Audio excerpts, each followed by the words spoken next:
देवानंद साहू यो Bargarh municipality तो 7-8टा place को होइछि बाकी एबे प्रथम थर एटा आमे ये करूछु यांको ऑलरेडी नोटिस दिया है बहुत समय भी दिया काले जदि किसी पार्किंग दे तांकर सुविधा करिवे बाकी से सब कलेनी बाध्य होई कि आमे तांकर मार्ट को सील करछु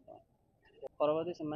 जेतले संगर फाइन देबे से टाइम रे आमे तांको दुकान ओपन पार्किंग रो फैसिलिटी से माने प्रोवाइड करबा कथा तांको तरफ तो जेहेतु एटा मेन रोड रहुची हमर ई इशू रो सॉल्व पई एटा हम क्लोज करबाटा निया दरकार।